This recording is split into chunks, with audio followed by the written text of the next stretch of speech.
Hello বন্ধুরা, welcomes two বাবিস kitchen. আজকে আপনাদের সাথে একটা চিংড়ি মাছের রেসিপি শেয়ার করব।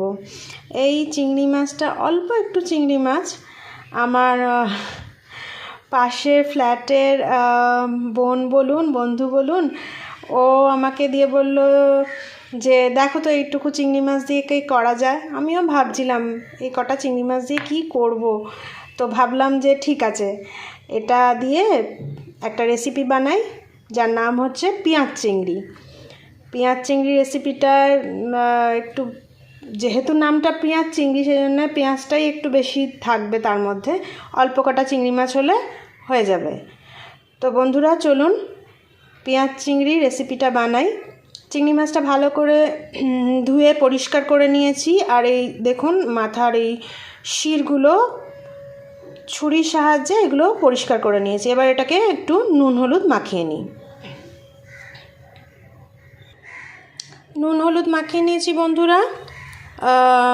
আর এর সাথে পেঁয়াজ লাগছে আপনার বড় বড় মাপের 5টা মতো পেঁয়াজ লাগবে কুচো করা। আর রান্নার সময় যে মশলাগুলো লাগবে, চলুন আমরা রান্নাটা শুরু করি, তখনই দেখিয়ে দেবো। মেন ইনগ্রিডিয়েন্টস হলো পেঁয়াজ চিংড়ি মাছ অ্যান্ড পেঁয়াজ। চলুন রান্নাটা শুরু করা যাক। বন্ধুরা, কড়াইতে তেল দিয়ে দিয়েছি। তেলটা একটু গরম হলে কুচনো পেঁয়াজগুলো এর মধ্যে ছেড়ে দেবো।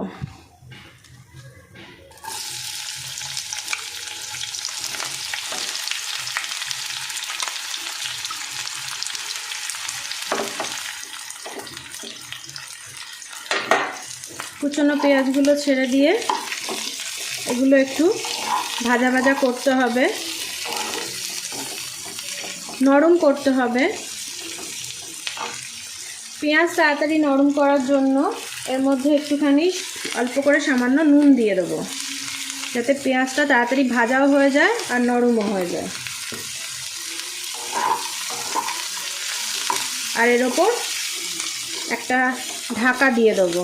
ঢাকা দিলে বন্ধুরা তাড়াতাড়ি এটা ভাজা হয়ে যাবে, নরমও হয়ে যাবে।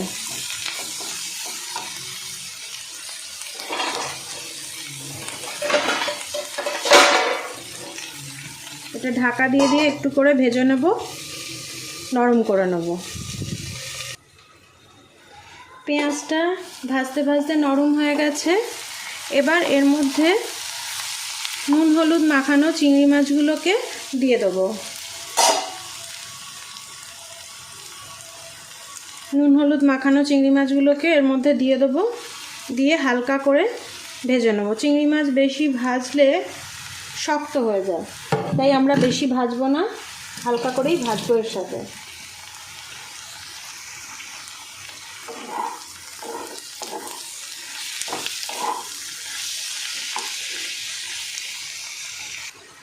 এবার এর মধ্যে কিছু একটা কি দুটো কুচনো কাঁচা লঙ্কা দিয়ে দেবো। গুঁড়ো মশলা কিছু দিয়ে দেবো এর মধ্যে, হলুদ গুঁড়ো, ধনে গুঁড়ো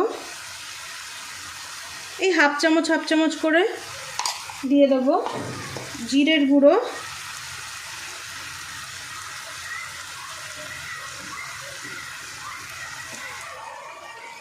কাশ্মীরি লঙ্কার গুঁড়ো,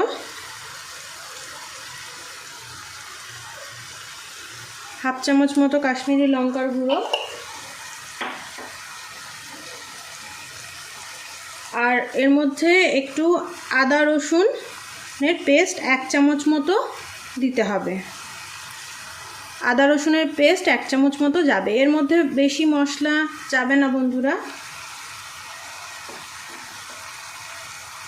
এবার এটা দিয়ে ভালো করে এটাকে মিশিয়ে নিতে হবে, কষিয়ে নিতে হবে। আর তখন পেঁয়াজ ভাজার সময় অল্প একটু নুন দিয়েছিলাম, তাই এর মধ্যে আর একবার একটু নুন দেব, আর একবার অল্প করে নুন দিয়ে দেবো।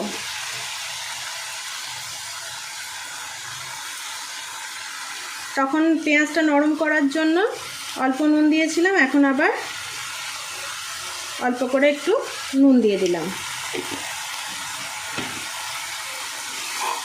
এবার এটাকে সব কিছু ভালো করে মিশিয়ে কষিয়ে ভাজা ভাজা মতো করতে হবে। একটু ঢাকা দিয়ে করলে ভালো হয়, তাহলে তাড়াতাড়ি ব্যাপারটা মজবে, তরকারিটা বেশ ভালো মজবে। একটু ঢাকা দিয়ে দিয়ে আমরা নেড়ে চেড়ে এটাকে করব।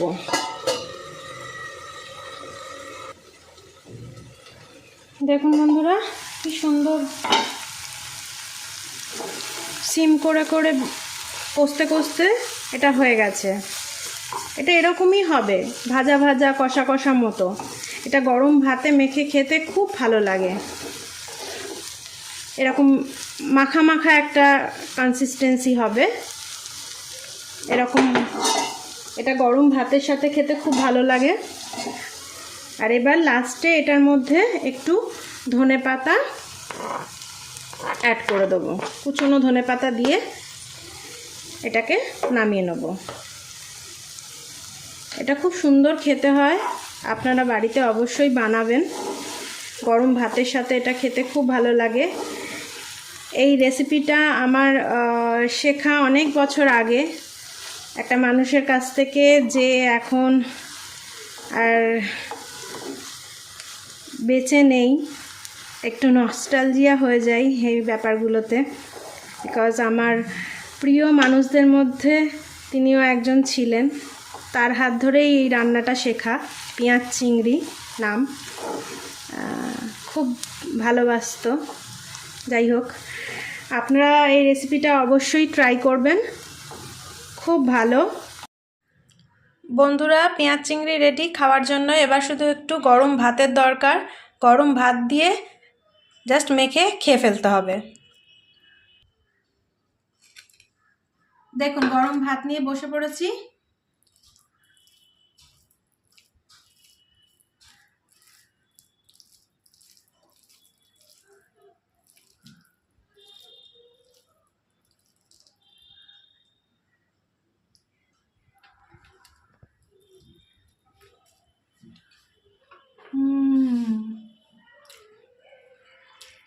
জাস্ট ফাটাফাটি। আপনারা বানাবেন রেসিপিটা, আমাকে কমেন্টে জানাবেন। পছন্দ হলে সাবস্ক্রাইব করবেন, লাইক দেবেন, আর সাবস্ক্রাইবের সাথে সাথে বেল আইকনটা প্রেস করে দেবেন, যাতে এরকমই ভালো ভালো রেসিপি বানালে আপনাদের কাছে চলে যায়। অবশ্যই ট্রাই করবেন বন্ধুরা।